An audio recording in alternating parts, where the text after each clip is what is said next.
ขอความนอบน้อมจงมีแด่องค์สมเด็จพระสัมมาสัมพุทธเจ้าพระองค์นั้นขอนมัสการซึ่งพระธรรมอันเป็นคำสั่งสอนของพระผู้มีพระภาคพร่ำว่าได้84,000 ปันพระธรรมขันธ์น้อมระลึกถึงคุณของพระอริยสงฆ์เจ้าสี่กู้8 จำพวกระลึกถึงคุณของครูบาอาจารย์เจ้าทั้งหลายศีลธรรมกรรมฐานบรรดาเพื่อนสหธรรมิกพระภิกษุสงฆ์องค์เจ้าสามเณรทุกรูปเจริญสุขสวัสดีศรัทธาสาธุชนญาติโยมพุทธบริษัททุกท่าน ขณะนี้นั้นท่านกำลังติดตามรับฟังรายการไต่ห่มพระรัตนตรัยออกอากาศกุเจ้าของวันพุธเวลา5 นาฬิกาจนถึงเวลา6 นาฬิกาเป็นเวลาอยู่1 ชั่วโมงด้วยกันดำเนินรายการโดยอาตมาภาพอนาลัยโยเจ้าอาวาสวัดหนองเงือกตำบลแม่แรงอำเภอป่าซางจังหวัดลำพูนโดยที่สาธุชนญาติโยมสามารถติดตามรับฟังรายการได้ทางสถานีวิทยุเพื่อการศึกษาพระพุทธศาสนาและวัฒนธรรมคลื่น FM 104.50 เมกะเฮิรตซ์วัดฝ่ายหินต้องกราบขอบพระคุณในเมตตาธรรมของหลวงพ่อท่านพระครูปริยัติยานุศาสตร์ที่ปรึกษาเจ้าคณะอำเภอเมืองเชียงใหม่เจ้าวัดฝ่ายหินตลอดจนถึงท่านอาจารย์พระครูสมุวิศวัตรวรกิจโจผู้อำนวยการสถานีวิทยุ 104.50 เมกะเฮิรตซ์วัดฝ่ายหินด้วยความเคารพตลอดจนถึงศรัทธาญาติโยมสามารถติดตามรับฟังรายการได้ทางสถานีวิทยุคลื่น FM 90.75 เมกะเฮิรตซ์เสียงป่าซางต้องขออนุโมทนาขอบคุณกับคุณรัตดาอินตงามพร้อมคณะที่ได้เอื้อเฟื้อช่วงเวลาดีๆและสถานีวิทยุกระจายเสียงทุกๆคลื่นที่ทำการกระจายเสียงออกอากาศลิงก์สัญญาณอยู่ในขณะนี้อนุโมทนากับผู้อำนวยการและเจ้าหน้าที่ตลอดจนถึงทุกท่านที่ได้เอื้อเฟื้อช่วงเวลาอันมีค่าเหล่านี้นำธรรมะไปสู่โสตประสาทของศรัทธาสาธุชนทุกท่านหรือท่านจะติดตามรับฟังทางช่องทางอื่นก็ได้ ทาง Facebook Live ของทางวัดไฟหินหรือธรรมะคลายเครียด 104.50 เมกะเฮิรตซ์ตลอดจนถึงทางYouTube Channel ช่อง YouTube สามารถติดตามรับฟังรายการโดยพิมพ์คำว่าไต่ห่มพระรัตนตรัยก็จะในส่วนของการบรรยายที่ผ่านมาแล้วโดยที่สาธุชนญาติโยมทุกท่านสามารถโทรเข้ามาร่วมในช่วงท้ายรายการได้ที่หมายเลขโทรศัพท์064-092-0919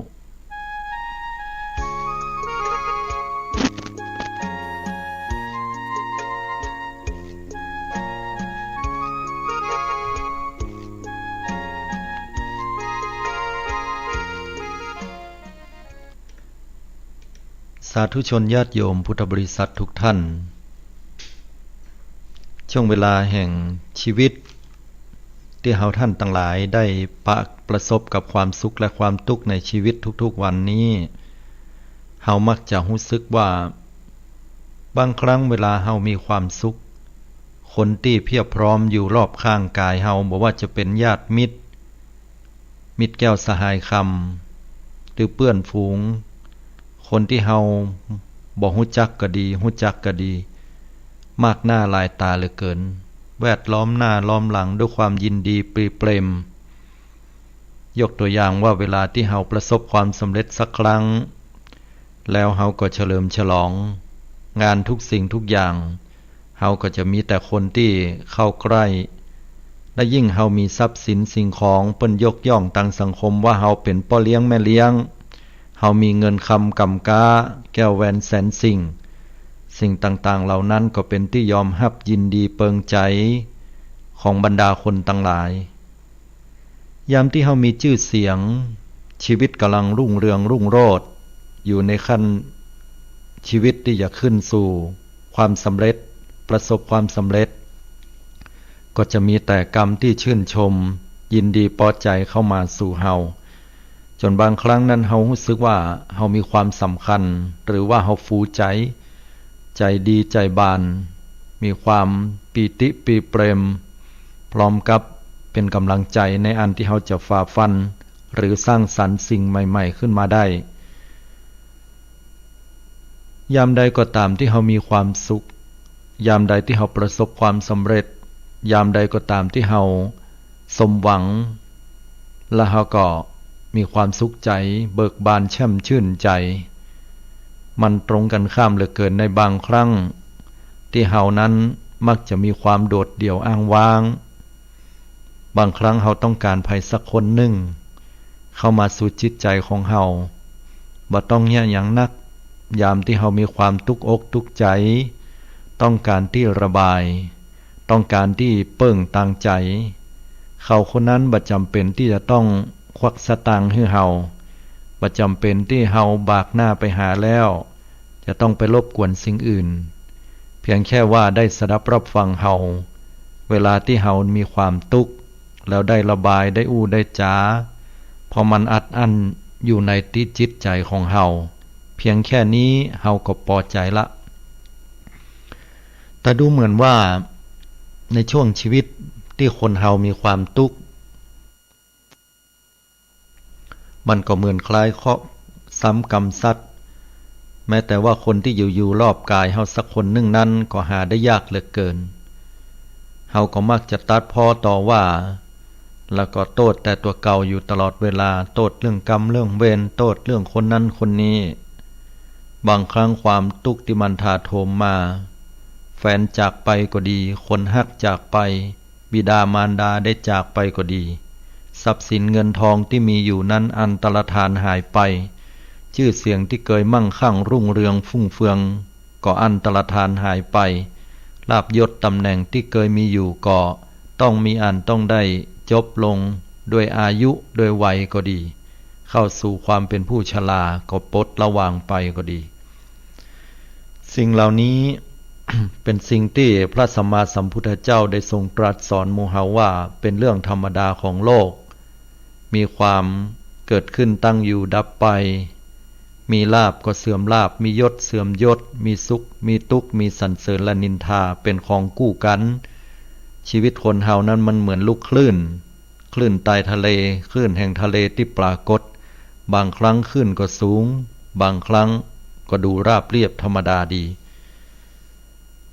ในยามที่เฮามีความทุกข์เนี่ยพระสัมมาสัมพุทธเจ้าทรงตรัสสอนให้เฮาเสาะหาสาเหตุของความทุกข์เสียก่อนว่าความทุกข์นั้นมันมีสาเหตุมาจากอะไรอย่างแล้วเมื่อเฮารู้แน่ชัดแล้วว่าสิ่งนั้นมันเป็นสาเหตุของความทุกข์เฮาจะแก้ปัญหาได้ง่ายสาธุยกตัวอย่างศรัทธาญาติโยมเฮาท่านเวลาที่เฮามีความทุกข์เนี่ยเฮามักจะเอาจิตใจของเฮานั่น ไปเกาะเกี่ยวติดติวนิ้วเนื่องอยู่กับสิ่งของเหล่านั้นบุคคลเหล่านั้นสถานที่เหล่านั้นเพราะว่าสิ่งของเหล่านั้นก็ดีบุคคลเหล่านั้นก็ดีสถานที่เหล่านั้นก็ดีล้วนแล้วแต่บ่เที่ยงแท้แน่นอนจะหาสิ่งไหนที่เราจะไปยึดมั่นถือมั่นได้เล่าแม้แต่พระสัมมาสัมพุทธเจ้าก็ทรงตรัสสอนแด่ท่านพระอานนท์พุทธอุปถากอันยอดเยี่ยมนั้นว่าดูก่อนอานนท์ก็เธอจะยึดมั่นถือมั่นในเฮาตถาคตร่างกายนี้อยู่ได้เพียงใดเฮาเคยบอกไว้แล้วบัจเจกาว่าสังขารร่างกายเนี่ยจะต้องมีความเสื่อมไปเป็นธรรมดาคนเฮาจะล่วงพ้นความเกิดแก่เจ็บตายไปบ่พ้นเมื่อคนเฮามีความเกิดก็ต้องมีความตายณวันใดวันหนึ่งอย่างแน่นอนทรงตรัสสอนและให้กำลังใจแก่พุทธอุปถากอันยอดเยี่ยมนั้นอันชื่อว่าพระอานนท์จนพระอานนท์คลายความโศกเศร้าครั้งเมื่อพระองค์ท่านได้ทำการ อธิษฐานแล้วก็ปลงสังขารของตัวเก่าว่าจะปรินิพพานจากนั้นแห่ง3 เดือนก็ยังความเศร้าโศกเสียใจมาให้อุปถากดังกล่าวที่เฮาได้ศึกษามาแล้วนั่นข้อนี้ฉันใดคนเฮาทุกคนมีความยึดมั่นถือมั่นเมื่อเฮาบ่เป็นพระอรหันตเจ้าบ่นักก็น้อยแต่การที่เฮาได้คลายจากความทุกข์เหล่านั้นบางครั้งเฮาก็จะเสาะหามิตรแก้วสหายคำมิตรแก้วสหายคำเฮามีก็จ้าและมิตรแก้วสหายคำเนี่ยจะเป็นมิตรแท้ก่อหรือว่าจะเป็นเพียงแค่คนเทียมมิตรคือบ่ใช่มิตรแต่เป็นมารูปลักษณะการแฝงเป็นมิตรเป็นคนที่ดีกับเฮาศรัทธาสาธุชนทั้งหลายพระพุทธองค์ทรงตรัสสอนให้หมู่เฮาท่านทั้งหลายได้คบกับมิตรและมิตรนั้นจะต้องเป็นมิตรที่ดีงามมิตรแท้4 จำพวกยกตัวอย่างว่ามิตรมีความรักใคร่มิตรมีอุปการะมิตรร่วมสุขร่วมทุกข์มิตรแนะประโยชน์อย่างเนี้ยมิตรไหนที่เป็นมิตรดีเป็นเพื่อนที่ดีต่อเฮาหวังดีต่อเฮาแม้ว่าเพื่อนคนนั้นอาจจะอู้บ่ม่วนจาบ่หวานหรือว่าคัดใจเฮาไปพ้องแต่สิ่งเหล่านั้นเป็นสิ่งที่ดีงามเหมาะสมควรกล้ารักษาประโยชน์และความดีของเฮาไว้ก็ควรที่จะให้อภัยหรือคบหามิตรคนนั้นแต่ถ้าหากว่าเฮาจะเดินไปในหนทางแห่งชีวิตนี้ถ้าหากเฮาเสาะหามิตรแก้วสหายคำบ่ได้บ่มีมิตรแก้วสหายคำสำหรับเฮาส่วนนักก็เป็นมิตรปอกลอกเป็นมิตรที่หวังแต่ประโยชน์ส่วนตนของเฮาพุทธองค์ก็บอกว่าจงเดินไปคนเดียวเที่ยวไปอยู่นะแล้วพุทธองค์ก็ทรงตรัสสอนหมู่เฮาท่านทั้งหลายเจ้าพุทธไว้อย่างน่าฟังเหมือนกันศรัทธาสาธุชนทั้งหลายพุทธองค์ได้ทรงตรัสสอนให้กับหมู่เฮาโดยกล่าวไว้ในครั้งพุทธกาลกับพระอานนท์พุทธองค์ก็ทรงตรัสให้หมู่เฮานั้นบอกว่าเธอทั้งหลายจงมีตนเป็นประทีปมีตนเป็นสรณะบ่เอาสิ่งอื่นเป็นสรณะที่เพิ่งอาศัยเธอทั้งหลายจงเป็นผู้มีธรรมเป็นประทีปมีธรรมเป็นสรณะบ่เอาสิ่งอื่นเป็นสรณะเป็นที่เพิ่งอาศัยภิกษุใดหรือผู้ใดเป็นผู้ใคร่ในสิกขาคือการศึกษาในศีลสมาธิปัญญาภิกษุนั้นจะเป็นผู้อยู่ในสถานะอันเลิศที่สุดพุทธเจ้าทรงตรัสความหมายของพระพุทธองค์นั้นชัดเจน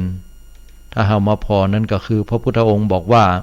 ถ้าเฮาเสาะหาคนที่เป็นมิตรแก้วสหายคำหรือที่เปิ้งบ่ได้เฮาก็จงปึ้งตัวเก่าของเฮานี่เฮาจงมีพระธรรมเป็นที่เปิ้งหลักธรรมคำสอนของพระสัมมาสัมพุทธเจ้านั่นแหละหลายคนหลายท่านที่ฟังรายการวิทยุอยู่ณขณะนี้อยู่คนเดียวเปล่าเปลี่ยวเอกาลูกหลานตาลเต้าได้ล้มหายตายจากไปพ้องไปอยู่บ้านไกลที่อื่นที่ไกลเหตุผลเขาก็บ่ค่อยละล่ะแต่ว่าจำเป็นที่จะต้องไปด้วยอาชีพการงานแล้วก็ปล่อยให้กับคนเฒ่าคนแก่อยู่ตามบ้านตามจองพ้องเป็นเรื่องปกติเฮาก็รู้สึกว่าบ่หันมีอะหยังเลยก็อยู่ได้ปกติแต่ใจเลิกๆแล้วเฮาก็เหงาเฮาก็รู้สึกว้าเหวก็บ่ต่างกันนั่นแหละศรัทธาญาติโยมเพราะมนุษย์เป็นสัตว์สังคมสัตว์สังคมต้องการยอมรับในสังคมนั้นๆเมื่อสังคมนั้นๆบ่มีการยอมรับบุคคลใดก็ตามบุคคลนั้นจะอยู่ด้วยความเจ็บปวดใจบรรดาศรัทธาสาธุชนญาติโยมทุกท่านทีนี้อาตมาว่า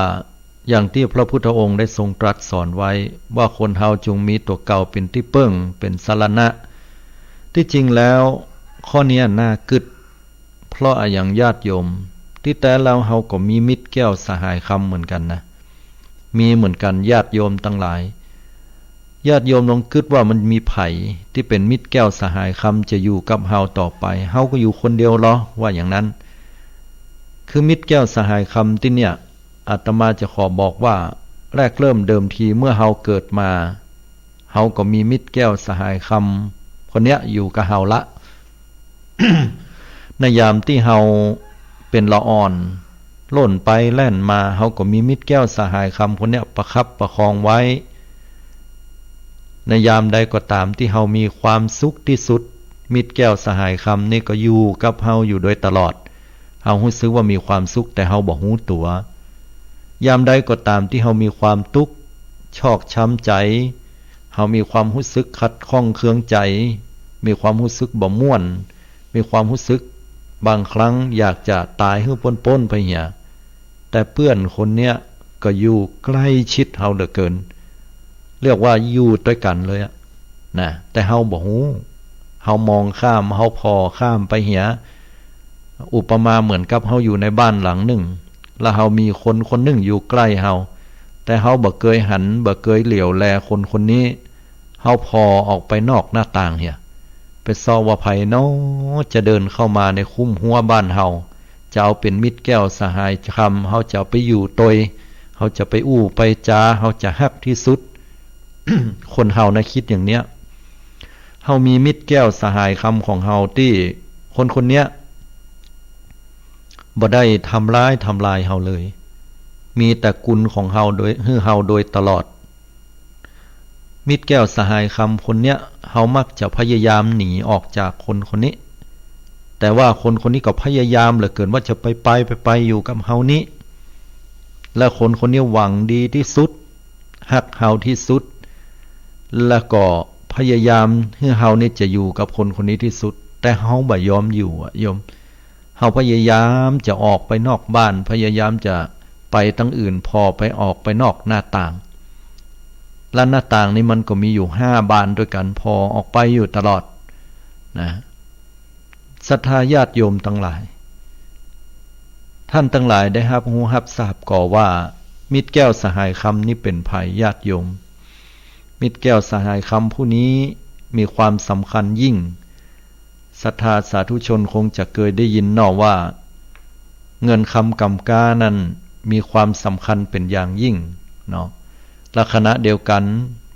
เพื่อนฝูงก็มีความสำคัญลูกหลานก็มีความสำคัญแม้แต่ที่สุดคือบุญกุศลก็มีความสำคัญแต่สิ่งเหล่านี้ที่อาตมาภาพกล่าวมาถึงนั้นก็บ่ใช่ผู้ที่จะมีความสำคัญที่สุดเท่ากับมิตรแก้วสหายคำผู้นี้มาถึงตอนนี้ศรัทธาคงจะใครหูแล้วว่ามิตรแก้วสหายคำนี้อย่างดีแตะดีว่าแล้วมันอยู่ที่ไหนเฮาจะปะได้อย่างใดพระคุณเจ้าเป็นไผนะคืออย่างเอี้ยศรัทธาญาติโยมนักปราชญ์เปิ้นบอกว่าเปื้อนฝูงทรงเฮาได้ถึงหัวกระไดบ้านหัวคันไดบ้านปบก่อต่างคนต่างไปความหมายของเปิ้นก็คือสมัยก่อนเฮาจะปากันไปแอวไปแหวงไปกินเหล้าเมายาเวลากลางปีกตัวเก่านะเอาตัวเก่าบ่ป้นเดินไปไหนบ่ได้แล้วหมู่เปื้อนหมู่ฝูงนั่นน่ะกินด้วยกันเปื้อนกินก็ปากันกลางแขนกันล็อกแขนนะแล้วก็เอามาส่งถึงบ้าน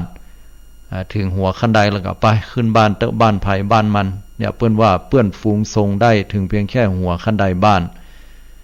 เงินทองส่งได้แค่โรงพยาบาลความหมายก็คือว่าคนเฮาเจ็บเป็นเย็นอุ่นต้องใช้เงินถามว่าเงินสำคัญก็สำคัญนักเลยทีเดียวเฮาเลือกโรงพยาบาลได้เฮาสามารถเลือกบริการของรัฐได้เอกชนได้แต่ที่สุดแล้วพอถึงโรงพยาบาลปุ๊บถึงมือหมอแล้วเครื่องมือแพทย์แล้วเวลาจะตายไปก็บ่มีไผเงินทองก็ช่วยยังบ่ได้ลูกหลานทรงเฮาได้เพียงแค่เพลิงเชิงตะกอน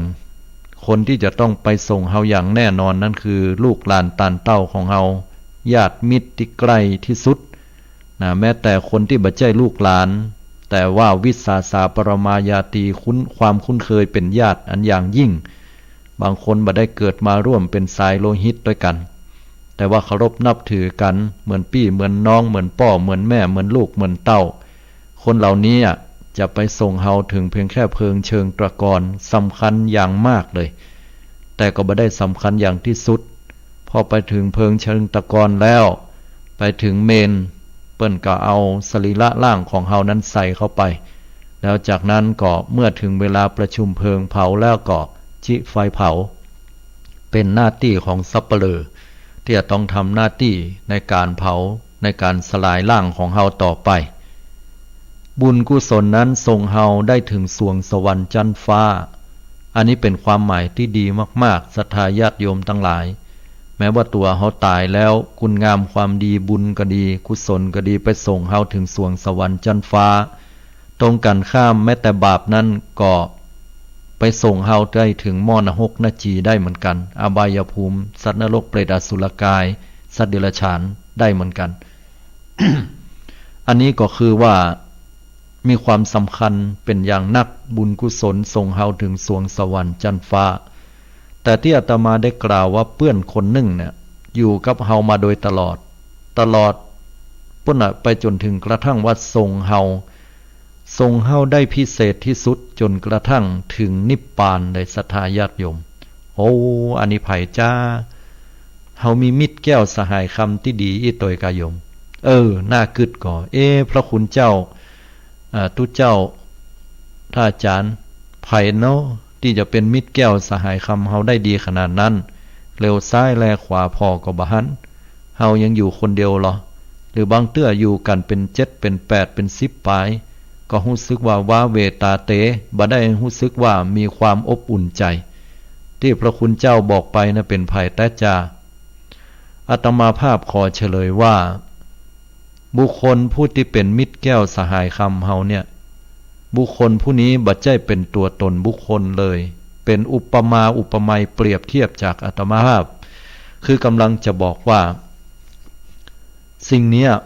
เป็นมิตรที่ดีที่สุดนั่นก็ได้แก่ลมหายใจของเฮาศรัทธาเฉลยแล้วว่าเป็นลมหายใจเฮาโยมลองกึดหรอเกิดมาปุ๊บเฮามีลมหายใจอยู่กับเฮามาแล้วมันก็เอาง่ายๆโยมลองปิดหูดังพอแล้วบ่หายใจกันจะเป็นจะตายแล้วนะหันนะฮะเกิดมาแล้วเนี่ยตั้งแต่น้อยถึงใหญ่เวลาเฮาแล่นเฮาวิ่งเฮาโล่นไปตั้งใดก็ตามเฮาก็ต้องใช้ลมหายใจลมหายใจจะเข้าจะออกให้เฮาได้อย่างไวที่สุดเพราะว่ากลัวเฮาจะช็อกไปก่อนในยามใดก็ตามที่เฮามีความสุขที่สุดยิ้มแย้มแจ่มใสลมหายใจก็รู้สึกว่ามีความสุขกับเฮาอยู่ด้วยความราบรื่นและเป็นสุขคอยให้กำลังใจข้างๆเฮาเพิ่มพลังต่อไปเหมือนกับคนที่หายใจเข้าลึกๆและหายใจออกมาแห้งๆสู้ๆเนี่ยคือเปื้อนมิตรแก้วสหายคำยามใดก็ตามที่เฮาทุกอกทุกใจลำบากเหลือเกินจะให้มีน้ำตาเพียงใดก็ตามด้วยความทุกข์ความยากความลำบากยามใดที่เฮารู้สึกท้อแท้หดหู่แต่เพื่อนคนนี้หรือว่าลมหายใจนี้บ่เคยห่างหายจากเฮาไปเลยแต่เฮาพอบหันเฮาพอไปนอกหน้าต่างคือส่งจิตออกไปนอกว่าจะได้คนคนนั้นเป็นแฟนเฮามาถึงต้องละเฮาจะได้พ่อแม่ต้องตายจากเฮาไปเหียจะได้ลูกน้อยต้องมาตายก่อนอีพ่ออีแม่จะได้ทรัพย์สินเงินทองเหล่านี้ต้องอันตรธานหายไปเหี่ยหมดจะได้น้อเฮาจะต้องมียศถาบรรดาศักดิ์และต้องจากไปจะได้น้อชื่อเสียงที่เฮาได้เก็บรวบรวมเมียดไว้ตั้งแต่เล็กแต่น้อยต้องเสื่อมสลายไปเพราะบุคคลทั้งหลายเหล่านั้นจะได้น้อเฮาจะต้องเป็นอย่างนั้นเป็นอย่างนี้เนี่ยเฮาส่งจิตออกไปพอนอกหน้าต่างและนอกหน้าต่างนั้นมี5บานที่อาตมาบอกกล่าวไว้นั่นก็ได้แก่หน้าต่างตั้งตาเฮาพอไปเหลือเกินว่าจะหันไผน้อเป็นคนที่จะเข้ามาในชีวิตเป็นมิตรแก้วสหายคำหน้าต่างบานที่2ได้แก่หูคนเฮาเนี่ยคอยฟังอยู่ตลอดได้ยินเสียงไผน้อจะมาแล้วเฮาจะได้อู้ได้จ๋าให้เขาได้ฟังเขาได้หูไผสักคนหนึ่งมารับฟังความทุกข์อกทุกข์ใจเฮา108เฮาจะได้ระบายเข้าต่างหูดังหน้าต่างด้านหูดังอย่างนอดที่เป็นของหอมของประทินของดีงามเฮาก็จะได้ดมได้ดอมได้กลิ่นอันชอบใจหน้าต่างตังลิ้นสัมผัสรสชาติอันอ่อนหวานสัมผัสรสชาติอันแสนอร่อยดีงามและเฮาจะเอาเนี่ยเป็นมิตรแก้วสหายคำหน้าต่างทางกายร่างกายนี่อย่างเป็นความเย็นร้อนอ่อนแข็งที่พอดิบพอดีพอเหมาะที่เฮาชอบใครได้ผ้านุ่มๆเนียนๆใครได้ตี้อันนอนแล้วพึงสบายแก่กายเฮาผ่อนคลายใครได้น้ำอุ่นๆมาอาบยามร้อนๆใครได้น้ำเย็นๆมาระบายอย่างเนี้ยเป็นต้น หน้าต่างด้านที่ห้าบานที่ห้าเป็นลักษณะนี้และประตูเปิดออกไปนั่นก็ประตูใจเปิดออกไปฮับสิ่งต่างนอกเดือดร้อนวุ่นวายเข้ามาอยู่ตลอดรวมความว่าเฮาไปเสาะหามิตรแก้วสหายคำต่างตาต่างหูต่างหูดังต่างลิ้นต่างกายและเปิดประตูใจออกไปเสาะหาแต่ที่เฮาจะได้มิตรแก้วสหายคำปิกมาเฮากลับกลายว่าเฮาได้ศัตรูเฮาได้สิ่งที่เลวร้ายเฮาได้สิ่งที่สกปรกโสโครกเข้ามาต่างในบ้านเฮานั่นก็คือเรือนกายนี้ก็เลยเกิดความวุ่นวายเดือดร้อนขึ้น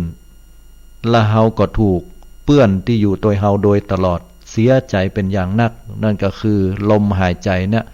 บละบอกขว้างว่าจะได้ถึงต้องส่งใจไปที่อื่นเฮาอย่างบ่มาคบเฮาอย่างบ่มาพอลมหายใจนิยม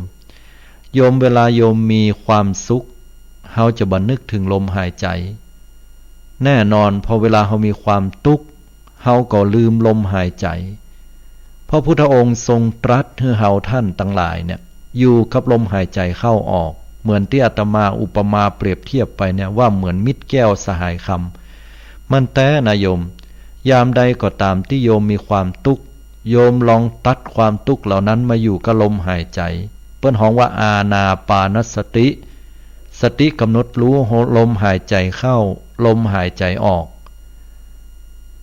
ลมหายใจเข้าลมหายใจออกตัวเนี้ย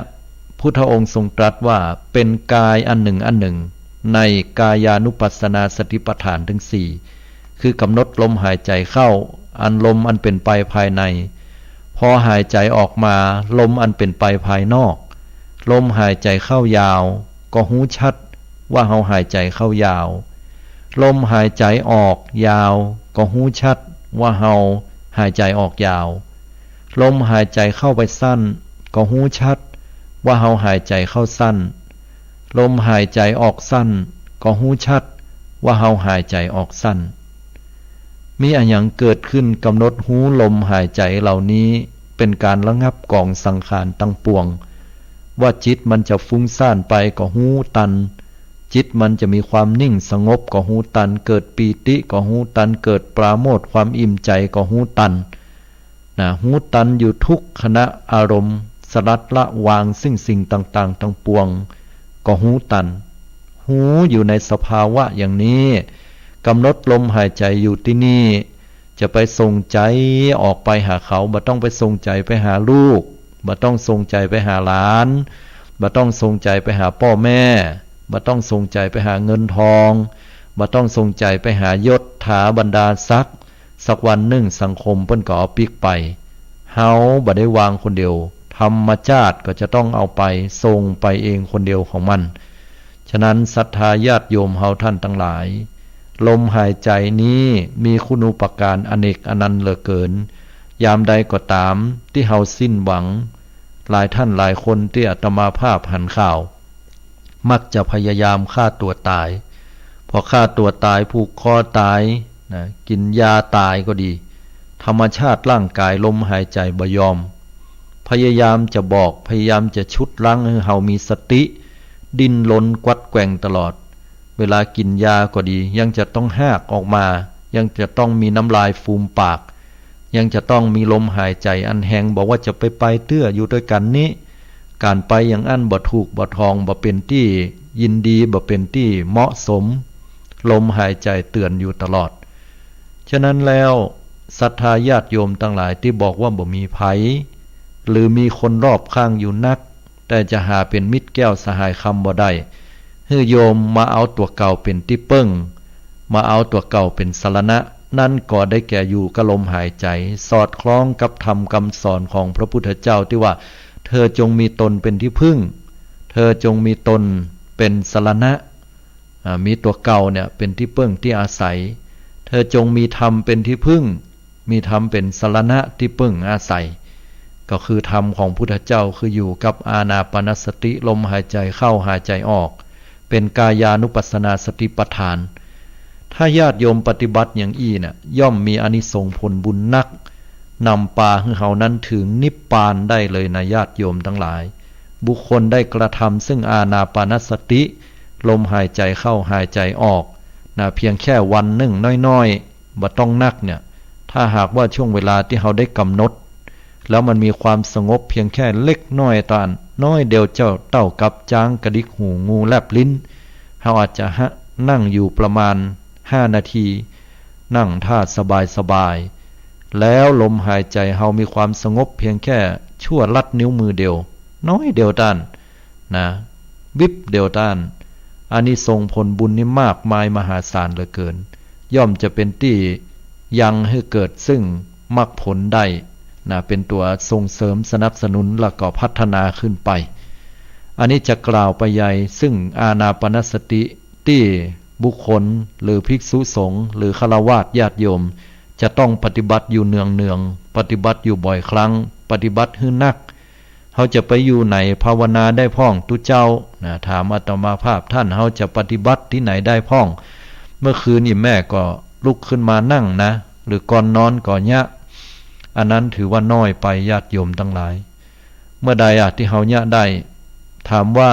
ก่อนนอนยะได้ก็ได้ตื่นนอนมาได้ก็ได้เมื่อตอนเราเวลากินข้าวน้ำข้าวตอนเรียบร้อยไปนั่งบ่มีอย่างยะได้ก็ได้กะเฮาเป็นแม่กาอย่างน่ะเฮาจะยะใดดีบ่มีเวลาลาตมาก็เหมือนครูบาอาจารย์เปิ้นถามเนาะโยมเนาะว่าเฮาบอกว่าเฮาบ่มีเวลาแล้วถามว่าเฮามีเวลาหายใจก็เฮาก็ต้องว่าเอามีกะเพราะฉะนั้นเมื่อเฮามีเวลาหายใจเฮาก็เพียงแค่ย้ายเอาความรู้สึกน่ะมาไว้ที่ลมหายใจหั่นบ่ต้องลับตาก็ได้ลูกกายังบ่มาเตื้อแทนที่เฮาจะเป็นละวึ่นละวือเดือดดาวันนี้ยังบ่มาไปไหนกันเหี่ยวมดหมู่เนี่ยถึงบ่หันหน้าหันตากำแล้วเนี่ยนะว่าไปปุ้นสุมาเตอเป็นภาษาชาวบ้านว่าไปตายในกันเหี่ยวมดอีเนาะเกยกันหรอที่เล่นที่แท้ที่จริงใจมันก็เป็นละวึ่นละวือ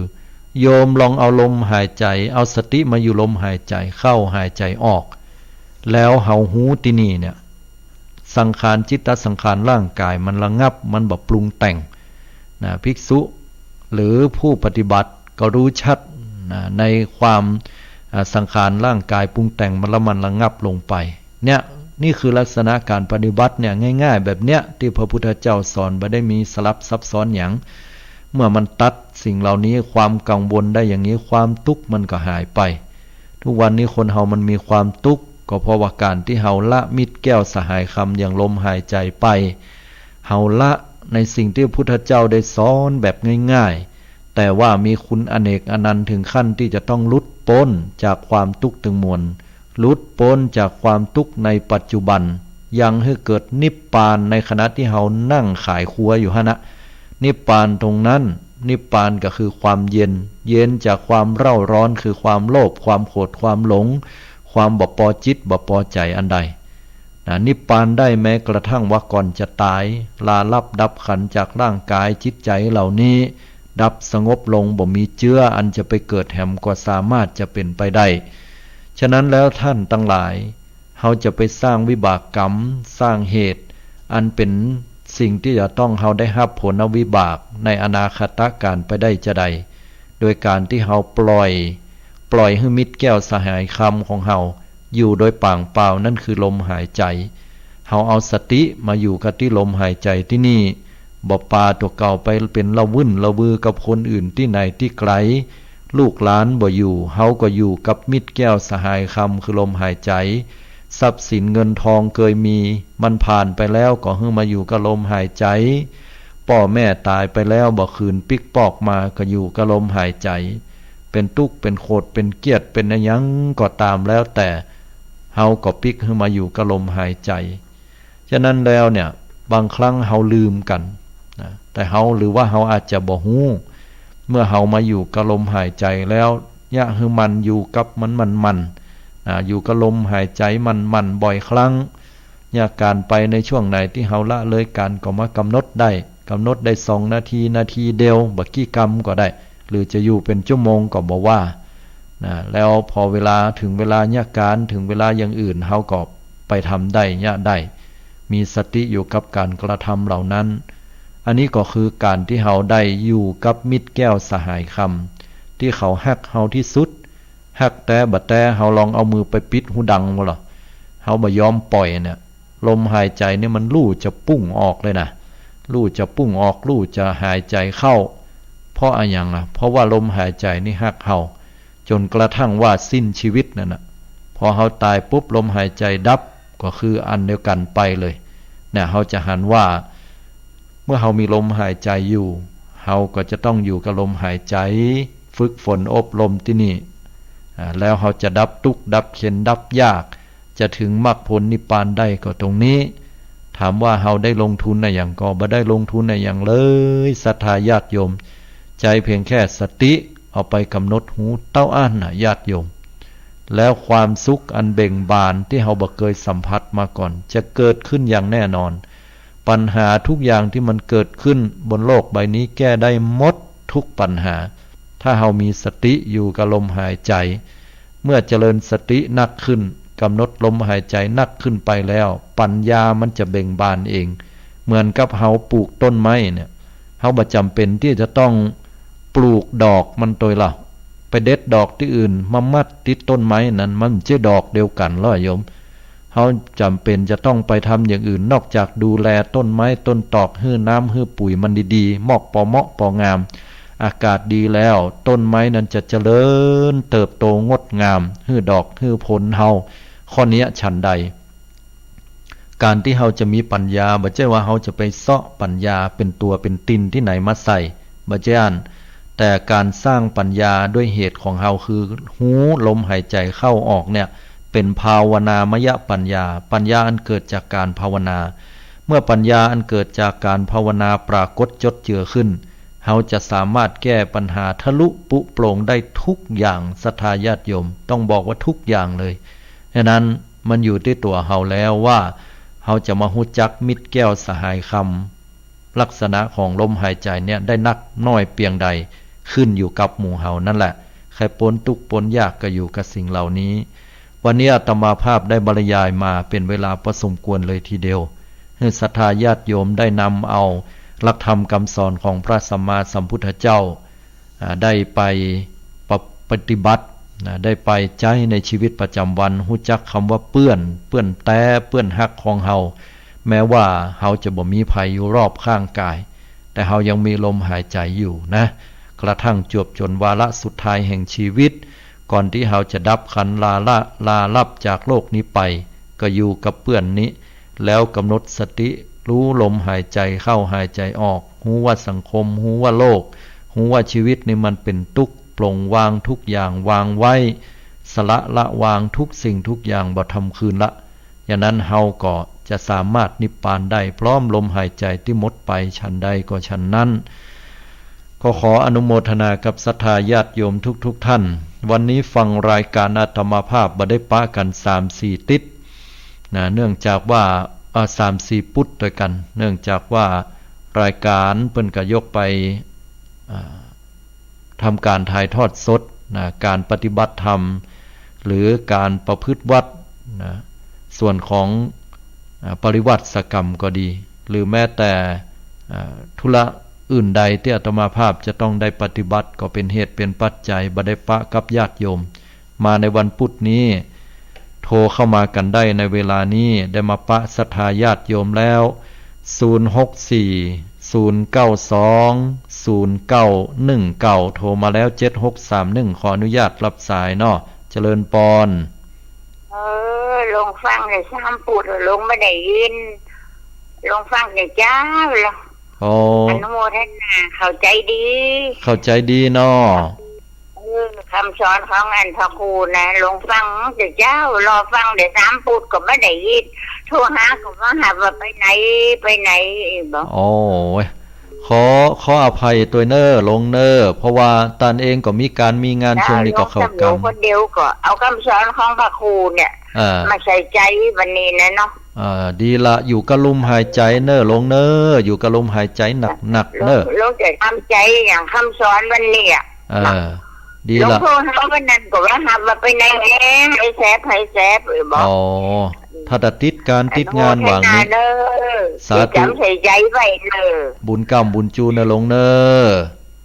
เจ้าอนโมทนาเจ้าลุงยังไม่รับเดือนร้อนอยู่ที่นอนเปิดติดเช้าสาธุหนาวหน่อยดูให้สาธุดีๆนะพระคุณขออภัยด้วยลุดไปละขอบคุณอนุโมทนาเนอหลงเนอที่ได้โทรมาแม่หลงเพิ่นก็อยู่คุณเดียวเนาะได้อยู่กับลมหายใจเนอหลงเนอนะตามคำสอนของพุทธเจ้ามันจะคำสอนของอาตมาของพระพุทธเจ้าเปิ้นเนออาตมาเนี่ยมันได้มีคำสอนอันใดอย่าเอาคำของพุทธเจ้านะมาบรรยายให้ญาติโยมฟังแทนคำเข้ากำนำโยมเนอ9948เจริญปอนกราบบูชาพระอาจารย์เจ้าโอ้จากป่าเสาคนเดิมเจ้าแฟนประจำเจ้าโยมวานตอนแรกกึดว่าเพื่อนที่แท้จริงของเขาคือสติแต่สติมันก็เหมือนลมหายใจกำหนดลมหายใจครับเฮ้ยคือทำเฮาเกิดสติมันกันนะเจ้าใจเพราะว่าสติเนี่ยก็เป็นธรรมอย่างหนึ่งที่เป็นสังขารขันธ์เป็นตัวปรุงแต่งสติก็ไม่เที่ยงสติมันก็บ่เที่ยงแต่แน่นอนเหมือนกันแต่สติมีคุณูปการมากมายมหาศาลเอามาใจคืออยู่กับลมหายใจเนอะโยมเนอะอันนี้จะเป็นคุณูปการอย่างหนักเลยการทำถ้าเรากำหนดลมหายใจนี่ทำของเราเหมือนกับการกำหนดปัจจุบันเนาะเราอยู่กับปัจจุบันแล้วอนาคตก็มีอดีตก็มีถูกต้องทำให้เราเกิดความสุขสงบเนาะเจ้าเหมือนกับบรรพุทธพจน์ที่ว่าความสงบความสุขเหนือความสงบไม่มีนะจ๊ะสุขอื่นยิ่งกว่าความสงบไม่มีเนาะอย่างอี้จ้าใจละจ้าใจอนุโมทนา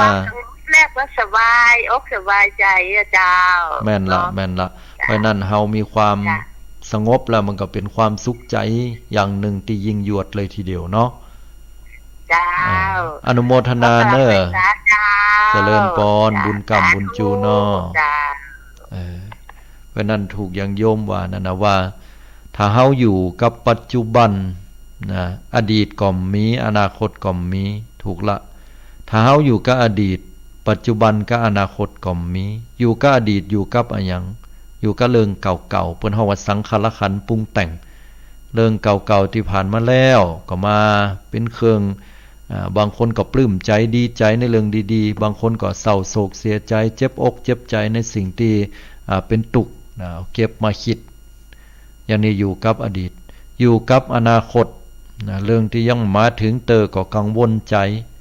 ในเรื่องที่เป็นทุกข์ใจว่ากังวลใจออกมาหรือเรื่องดีงามก็ปลื้มใจวาดฝันไว้ก่อนนะว่าแฟนจะหือดอกไม้ช่องามนี่เนาะ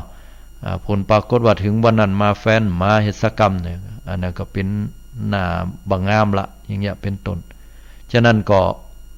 กำลังให้ฟังว่าอนาคตก็ดีอดีตก็ดีก็เป็นสิ่งที่เฮาควรจะอยู่กับปัจจุบันอยู่กับปัจจุบันก็คืออยู่กับลมหายใจเข้าหายใจออกหรือว่าเฮาเยี่ยมสังอยู่ตอนนี้เฮาฟังธรรมอยู่ตอนนี้ก็ถือว่าอยู่กับปัจจุบันอารมณ์1819เนาะเจริญปอนโยมนมัสการเจ้าคุณโยมพิสมัยเนาะไม่ได้ยินเสียงตั้งหลายพูดเนาะเพราะว่าคุณผู้ฟังบรรโทรบรรถามว่าท่านหายไปไหนเรียกต่อไปแล้วเนาะว่าหายไปไหนเพราะว่างานการจะนักพอสมควรในช่วงสิ้นปีเนี่ยแหละโยมนะพอสมควรแล้วขอท่านก็ไปรักษาด้วยเป็นก่อนก็มีปัญหานิดหน่อยเกี่ยวกับการแปรแสงดีละโยมบ่มีหยังนะเพราะว่าดวงตาเนี่ยมันก็ใจวันนักเนาะสังขารขันธ์ปรุงแต่งก็เป็นเรื่องปกติคุณโยมตอนนี้จัดรายการอยู่เป็นปกติเนาะปกติเราวันที่15จะมีการทอดผ้าป่าจ้ะทอดผ้าป่าที่ไหนยังใดวัดสายหินนะเจ้า วันที่15เป็นวันอย่างวันติดจันทร์การพุธพัดวันติดจ้าวันติดวันอาทิตย์ที่15เดี๋ยวต่อไม่ใหญ่หรอกเพื่อสมทบทุนในการสนับสนุนการประชาสัมพันธ์หรืออุปกรณ์อื่นใดก็แล้วแต่ค่าใช้จ่ายของต่างสถานีวิทยุ 104.5 เนาะแม่นแล้วจ้าเพราะว่าปีหนึ่งเขาเจ้าก็ทำเตือนหนึ่งเนาะดีละอนุโมทนาเพราะว่าตั้งสถานีวิทยุเฮา 104.50 เมกะเฮิรตซ์บ่ได้แสวงหากำไรเนาะเฮาทำเพื่อประชาชนหรือว่าพุทธศาสนิกชน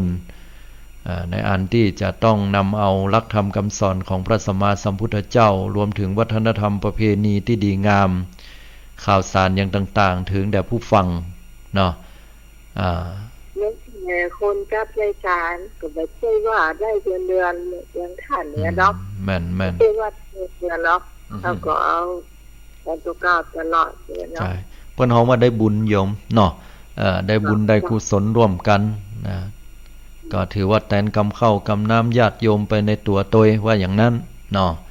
อนุโมทนาบุญกับโยมตัวเน้อที่จะได้ทำบุญตานพระป่าอยู่ดีมีสุขกันอนุโมทนาสาธุละฝากอันแชร์ต่อออกไปตัวเน้อการธรรมะเน้อโยมเน้อการนมัสการจ้าสาธุเจริญพรอันนี้ก็คุณโยมพิสมัยเนาะโทรเข้ามากันได้นะคุณโยม064 092 0919อยู่ตั้งใดฟังธรรมกันตั้งใดอยู่บรรยายธรรมก็โทรเข้ามาตักตายอูจาปราศัยกันได้เนาะบ่ได้ฟังอยู่ประมาณ3ปุตคนฟังก็เริ่มหายไปก็ว่าหายไปเห็นละก้าวไปตั้งใดไว้เนี่ยนะบางท่านก็รอฟังปุต1แล้วบ่มาปุตที่2ก็บ่มาปุตที่3ถ้าบ่มานี่ถ้าอย่าหายไปละนะครบ3ปุตพอปุตที่4หายไปเลยเพราะฉะนั้นก็โทรเข้ามาเนอะอนุโมทนาอาตมาจะได้ฮู้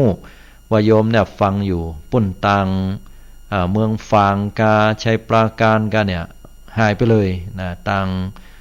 จังหวัดจังหวัดพะเยากะลำปางแม่นที่เพิ่นโทรมาก็หายไปนะก็อาจจะด้วยว่าอาตมาเองนั้นบ่ได้จัดหลายครั้งก็บ่เป็นหยังนะเดี๋ยวก็คงจะไหลมาจับมาป้าอยู่จะได้ก็อยู่นะแต่นี่เพื่อที่จะให้ญาติโยมสาธุชนนั้นได้สดับรับฟังช่วยกันไปก็เพราะว่าเฮาท่านทั้งหลายนั้นจะต้องได้ดำรงชีวิตอยู่เนาะใจชีวิตของเฮาเนี่ยคือมันเป็นไปตามทำนองกลองธรรมตามธรรมชาติแห่งชีวิตการที่เฮาอยู่กับสิ่งเหล่านี้พระพุทธเจ้าได้สอนนะสิ่งรอบข้างรอบกายเฮาเรื่องของธรรมชาติมนุษย์เรื่องของการเวียนว่ายตายเกิดความเป็นอยู่ต่างๆนะพุทธเจ้าถึงได้บอกว่าก็ให้มาอยู่แค่อยู่กับลมหายใจเข้าหายใจออกนะเฮาตัดความทุกข์เหล่านั้นเฮาตัดอดีตเฮาตัดอนาคตมาอยู่กับปัจจุบันมันก็จะคลายความทุกข์และความทุกข์เหล่านั้นก็หมดไปได้064 092 0919เนาะโทรกันเข้ามาได้เน้อศรัทธาญาติโยมฟังตังใดและยิ่งเป็นตังละปูนหายไปเลยเนาะตังเชียงใหม่ก็มีเป็นบางที่ก็เป็นที่น่าอนุโมทนากับศรัทธาญาติโยมที่ได้ติดตามรับฟังกันก็ศรัทธาญาติโยมทั้งหลายช่วงนี้เป็นช่วงเวลาที่บรรดาพระสงฆ์องค์เจ้านั้นก็ได้ไปประพฤติวัดและปฏิบัติธรรมประพฤติวัด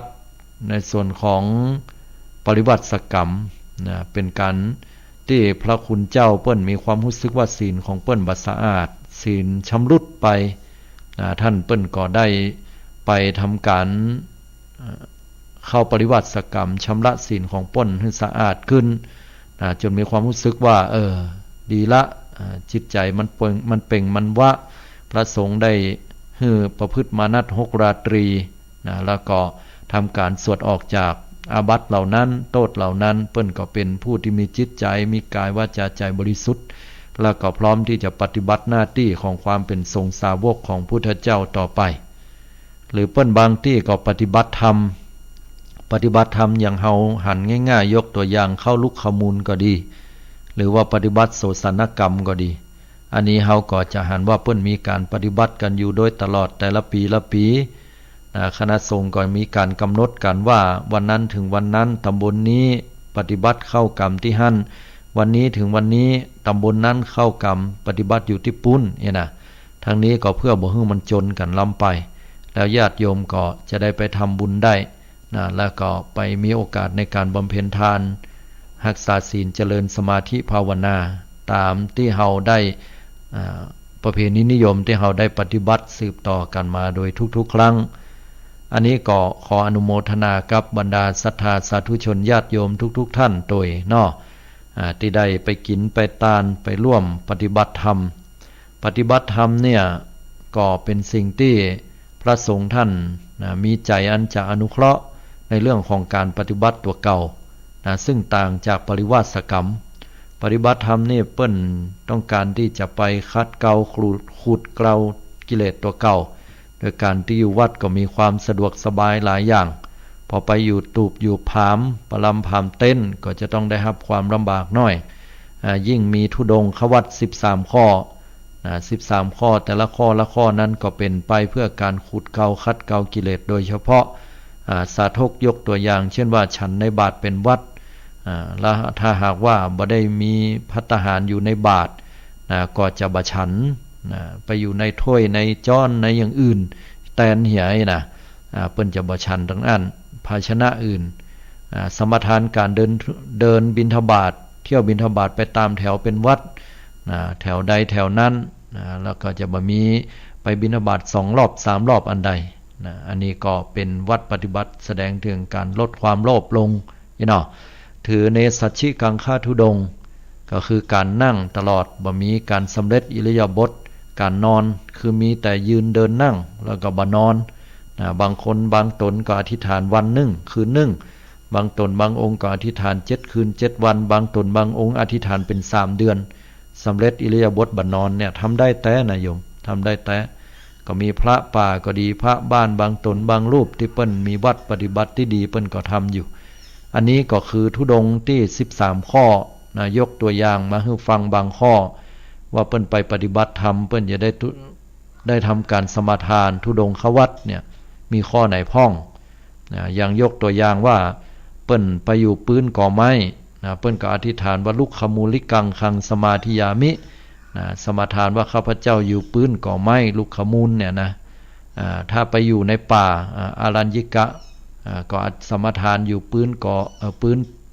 สมาทานอยู่ที่ป่าสมาทานปื้นคนไม้ก็มีถ้าไปอยู่ป่าเหี่ยวป่าจาก็โสสานกรรมเนี่ย